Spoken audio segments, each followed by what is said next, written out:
अब हमारा next topic है that is four sectors of the economy. देखो इकोनॉमी में टोटल फोर सेक्टर्स होते हैं, house hold sector, producer sector, government sector और द एक्सटर्नल सेक्टर जिसे रेस्ट ऑफ द वर्ल्ड भी बोला जाता है। तो हाउस होल्ड सेक्टर क्या होता है? देखो इकोनॉमी में प्रोडक्शन करने के लिए हमें सर्विसेज की आवश्यकता होती है। हमें क्या क्या चीज़ें चाहिए होती हैं, देखो मैं यहाँ लिख देता हूँ। हमें लैंड की आवश्यकता होती है, हमें लेबर की आवश्यकता होती है, हमें कैपिटल की आवश्यकता होती है और इंटरप्रेन्योरशिप्स की हमें आवश्यकता होती है।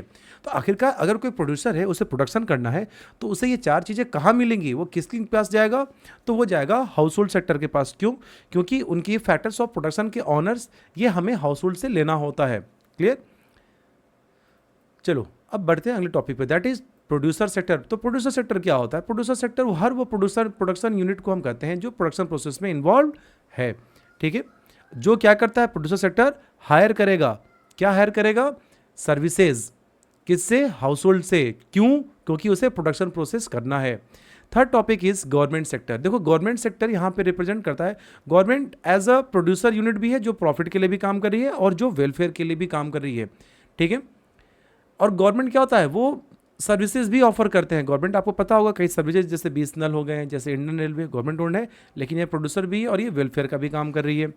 Then the next topic is external sector या rest of the world. External sector में जो जब हम फॉरेन ट्रेड करते हैं, जब हम दुनिया के दूसरे देशों के साथ बिजनेस करते हैं, हम क्यों करेंगे? ताकि हमें क्या हो? फॉरेन एक्सचेंज मिले, फॉरेन करेंसी मिले, हमारे यहाँ एफडीआई आए।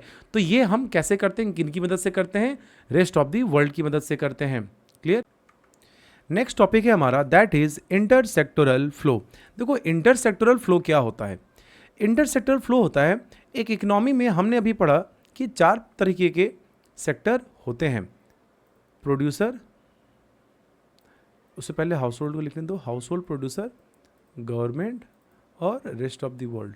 ठीक है, देखो हाउस होल्ड को पैसे की जरूरत है तो वो प्रोड्यूसर सेक्टर के पास जाकर काम करेगा, वो गवर्नमेंट के यहाँ जाएगा काम करेगा। अगर गवर्नमेंट एज ए प्रोड्यूसर की हम बात कर रहे हैं, ठीक है, हाँ प्रोड्यूसर यहाँ पे प्राइवेट भी हो सकते हैं और गवर्नमेंट भी हो सकते हैं।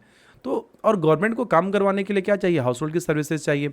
गवर्नमेंट को इकोनॉमी को रन करने के लिए एफडीआई चाहिए, हमें फॉरेन करेंसी चाहिए, हमें हाउस होल्ड सेक्टर से, प्रोड्यूसर से हमें टैक्सेस चाहिए, नॉन टैक्स रिसीव्ट चाहिए।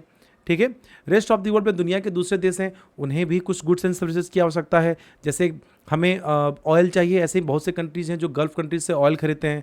गल्फ़ कंट्रीज़ को वेपन्स चाहिए, टेक्नोलॉजी चाहिए, मिसाइल्स चाहिए। तो सारे कंट्रीज़ क्या है? एक दूसरे में डिपेंडेंट हैं। तो आप इसे ये देख रहे हो कि ये चारों सेक्टर्स क्या हैं? आपस में इंटरडिपेंडेंट हैं। और इस इंटरडिपेंडेंस की वजह से इनके बीच में किस चीज़ का फ्लो होता है? गुड्स एंड सर्विसेज का फ्लो होता है और मनी का फ्लो होता है, क्योंकि फ्री में तो चीज़ें मिलेंगी नहीं। आपको गुड्स एंड सर्विसेज चाहिए तो उसके लिए आपको मनी देना होगा। तो यही कहलाता है इंटरसेक्टरल फ्लो। आइए इसको आप डिटेल में समझते हैं। देखिए each sector in the economy depends on the other in one way और the other. This is called as intersectoral interdependence. The household sector depends on the producer sector for the supply of goods and services needed for the consumption. देखो house hold को consumption का ये हम भाई हमें goods and service की आवश्यकता है। हम मार्केट से सब्जियां खरीदते हैं, हम मार्केट से मोबाइल के रिचार्जेस कराते हैं, हमें सैलरी चाहिए, हमें इनकम चाहिए, तो हमारी तो नीड है। हमें कंजम्पशन पूरा करने नीड चाहिए, तो हमें नीड कहाँ से पूरा होगा? हम प्रोड्यूसर के यहाँ जाके जब काम करेंगे, गुड्स एंड सर्विसेज का प्रोडक्शन करेंगे। उसी तरीके से प्रोड्यूसर सेक्टर किस पे डिपेंडेंट है? हाउस होल्ड सेक्टर पे, क्योंकि इनके पास पैसा है, कैपिटल है, लेकिन इनके पास फैक्टर ऑफ प्रोडक्शन नहीं होता है। तो ये किस पे डिपेंडेंट हो गए? हाउस होल्ड पे। और हाउस होल्ड किस पे डिपेंडेंट हो गया? प्रोड्यूसर पे।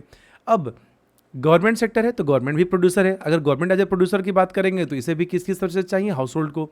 गवर्नमेंट एज ए वेलफेयर है, गवर्नमेंट काम कर रही है लोगों की भलाई के लिए, बेनिफिट करने के लिए।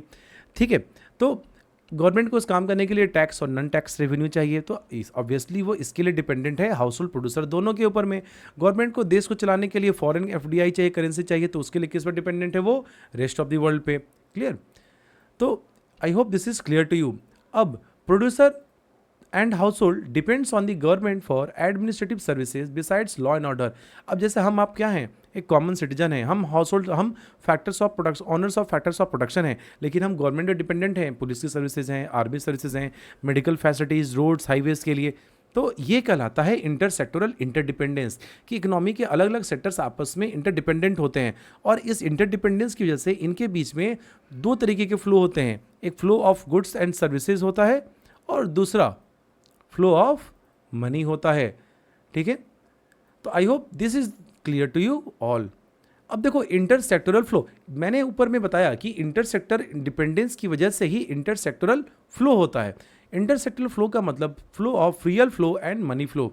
आप यहाँ देखो, house hold sector producer sector के पास जाके क्या किया, उसने फैक्टर सर्विसेज प्रोवाइड किए। फैक्टर सर्विसेज प्रोवाइड करने के बदले में हाउस होल्ड सेक्टर ने क्या किया, इसे सामान बेचा, गुड्स दिया। तो यहाँ पे अब देख रहे हैं हम गुड्स एंड सर्विसेज का फ्लो हो रहा है।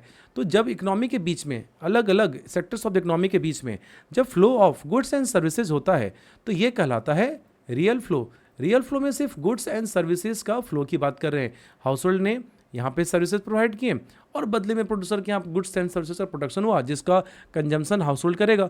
तो ये कैसा फ्लो हुआ, रियल फ्लो। अब जब हाउस होल्ड ने काम किया होगा, जब हाउस होल्ड यहाँ प्रोड्यूसर पास जाके सर्विसेज दिए तो फ्री में तो देगा नहीं, इसे तो पैसा चाहिए होगा, सैलरी इनकम चाहिए होंगे। तो उसके बदले में, सर्विसेज देने के बदले में, मैं यहाँ पर लिख देता हूँ गुड्स एंड सर्विसेज जो इसने प्रोवाइड किया उसके बदले में उसे पेमेंट मिलेगा, पैसा मिलेगा।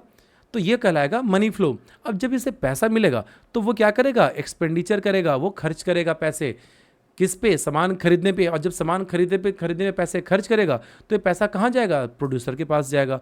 तो ये फ्लो क्या कहलाएगा, मनी फ्लो। तो अगर इन शॉर्ट में आपको एक सिंगल डायग्राम बना के मैं समझाऊं अगर, तो वो ऐसा होगा, ये हाउस होल्ड सेक्टर है और ये प्रोड्यूसर सेक्टर है। हाउस होल्ड यहाँ जाके काम किया, इसने क्या दिया, सर्विसेज प्रोवाइड किए।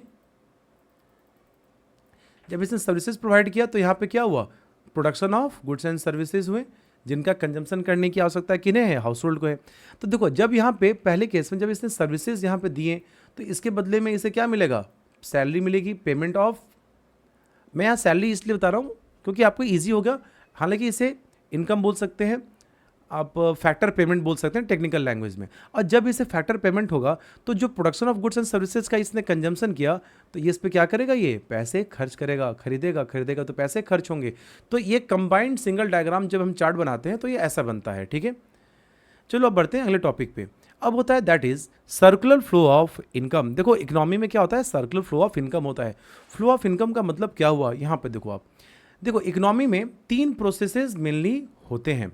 ठीक है, जैसे पहला फेज है फेज ऑफ प्रोडक्शन। देखो इकोनॉमी में सारा काम स्टार्ट कैसे होता है, प्रोडक्शन के करने से।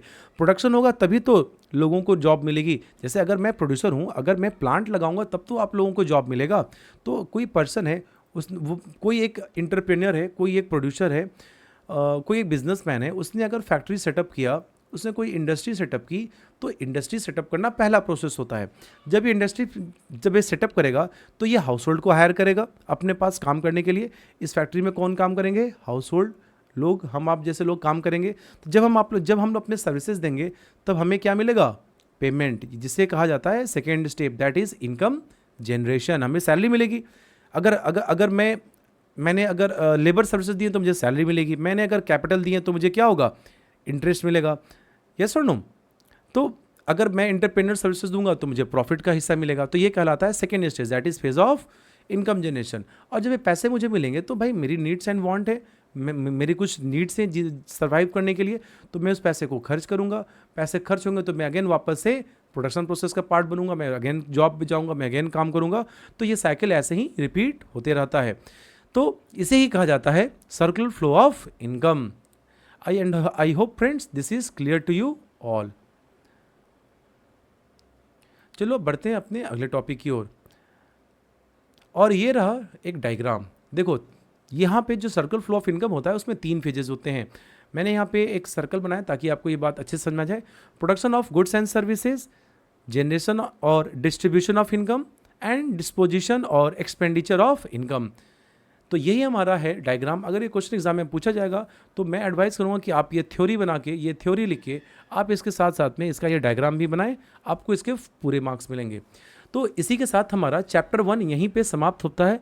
एंड आई होप आपको सारे कंसेप्ट्स इजीली समझ में आए होंगे। अगर नहीं समझ में आए हैं तो कमेंट में जरूर रिप्लाई करना, मैं कमेंट में आपके डाउट्स को क्लियर करने की कोशिश करूँगा। And if you are happy, आपको ये लेक्चर्स ये सारे वीडियोज़ अगर अच्छे लगे तो चैनल को जरूर सब्सक्राइब करना और भी दूसरे स्टूडेंट्स में इसे शेयर करना। तो चलो स्टूडेंट्स, आज के लिए इतना ही, मिलते हैं अगले लेक्चर में, तब तक बाय बाय, टेक केयर।